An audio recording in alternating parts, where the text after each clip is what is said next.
on 4. And that's in half an hour after Driven. This is Driven! More from that lot later. On this week's show, it's a scrap between 3 sporty saloons. The funky new Beetle has arrived and we head off to Sussex to find out if people think it's still a love bug. And the new Aston Martin V12 Vantage. It may not be James Bond's choice these days, but does it leave you shaken or stirred?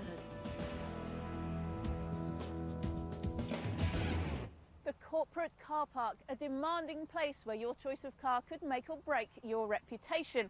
Now, Lexus has long been the choice of the discerning high roller, and this, the new IS200, is the company's downsized and sportier contender for the fiercely competitive junior executive market. Ah, but BMW invented the affordable small sports saloon, and this is Driven's current choice in that market. Now, while the 318 here is the cheapest 3 Series, it's still got everything that makes it such a category killer.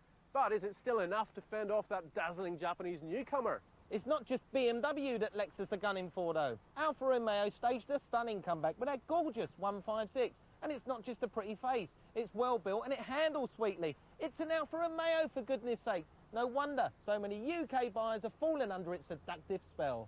So it's Lexus versus BMW versus Alfa Romeo, a real battle of the brands. Later on we'll be at the test track and we're going to do a gadget count. We're back here at the corporate car park that we visited earlier in the series to see how much value these prestige badges really do have.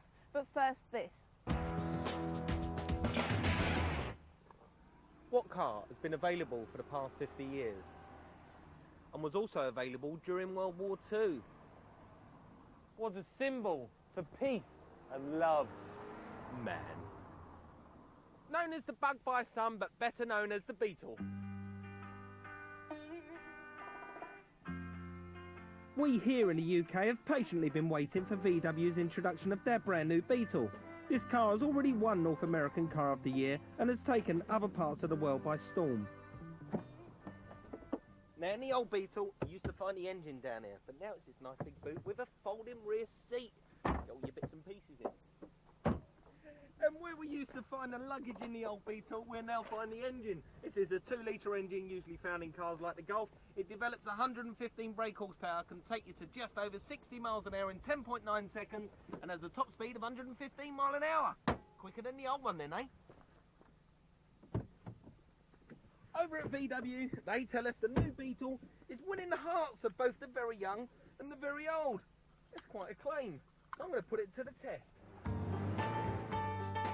After all, Volkswagen means the people's car, so I've come to the seaside town of Rye in East Sussex to find out what the people really think. Alright mate, what do you think of the new Beetle? It's nice, yeah. You like it? It's tasty. It don't really suit you though. Don't really suit me? Nah, no, you're more of a lagery man, aren't you? A lager man. He is beautiful. You like he it? is beautiful. It's fantastic. You won't be able to buy a right-hand drive Beetle till the end of the year, but if you're desperate, VW will see you a left-hand drive one right now. An offer that's already been taken up by 900 people. It seems that the most enthusiastic are those who owned one of the original Bugs. You like it? Oh. Would you like to have a sit inside? Oh, I don't know. Go on, you can sit you, inside. Don't worry, you ain't going to make it dirty. Feels very powerful. A lot quieter than the Beetles that I've had in the past. It also keeps the old VW look on the dashboard, very basic. Yeah. But, you know, just what you want. I think they've done themselves proud with the shape. It's the biz. Tell me the price then, and That's £16,000. Just under 16 grand. Wow, that's in comparison with most of the cars today. That sounds quite nice. I think if I had to talk to my wife about selling the house, I might buy a flat and have one of these outside. These are the people we got to get in the car. Look. It's Mark come from Driven on Channel 4. Oh, mate, how you doing? I mean, I've not got over 20 mile an hour yet, and I'd love it. I'm going to come with you. Yes, all right then. Steering's lovely, yeah, and a nice size steering wheel as well. It's just like the Golf with a different body on it. There's a lot at the front here. You can't see the front of the car, which is... there could be a problem parking. It's obviously the boot. Yeah. It's not actually. Is no, it? the engine's up the front now. Oh, is it? Yeah. Nice a bit of space in the dash as well. You like the space on the I dash? do, because it's got the feel of a nice, chunky, bigger car, hasn't it? Now that vase, I want one of those vases. A little vase. Yeah, please, brother. Bit kitsch, isn't it? Posing car, really, isn't it? You know. People look at you when you're driving it. You like that? It's great. Overall, pucker motor. I am in love with it. The second they put this in right-hand drive, You'd have one. I'd have one. Not a problem.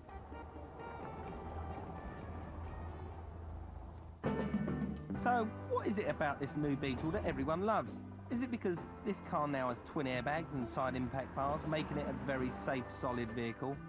Or is it just because it's a Beetle, a cute, attractive and unmistakable VW Beetle? Even in the little town of Ryde, a new Volkswagen Beetle has managed to stir up the emotions of both the young and the old. Maybe Volkswagen have got it right.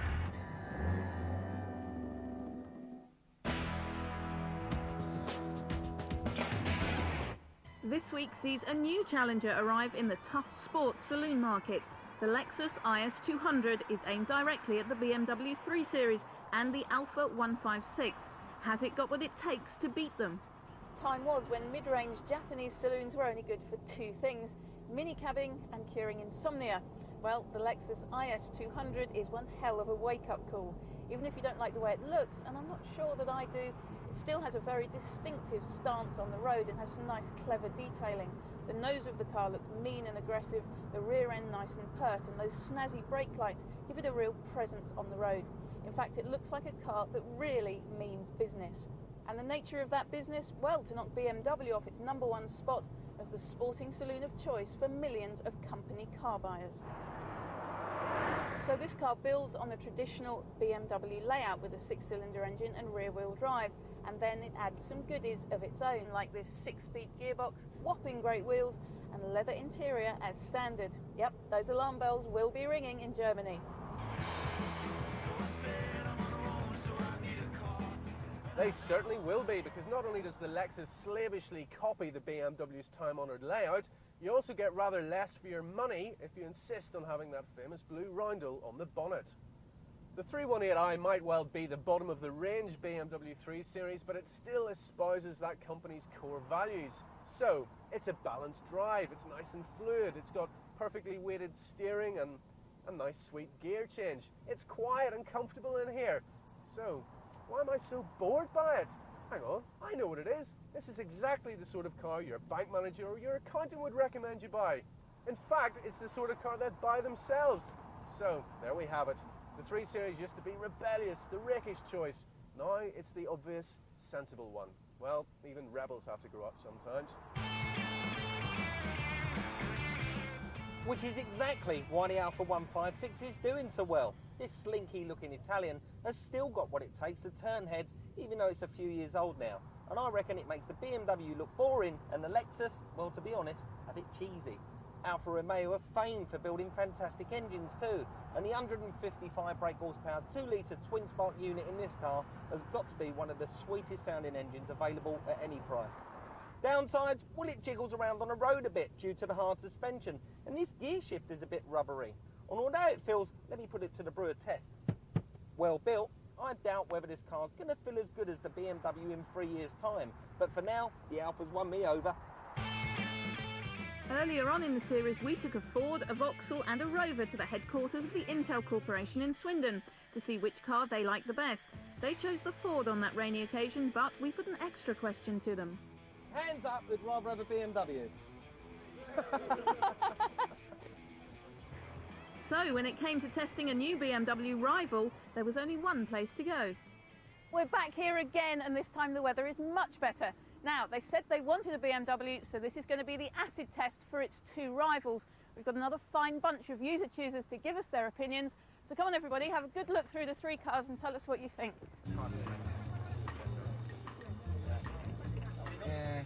As expected, the BMW 3 Series gets off to a good start. I think it's a car that gets you where you want to go, it gets you there safely, and it gets you there in some style and comfort, and I think this car would do it. Somebody who wants quality, somebody who wants a car that's going to be around in 5 years' time. The others are just pretenders. Yeah, definitely. But in the presence of its two rivals, the support starts to falter. just BMW. It's a bit boring. Not very stimulating really compared to the Lexus. Outside it looks fantastic and it drives beautifully, but for me they just need to move it on a bit. BMW is too common now.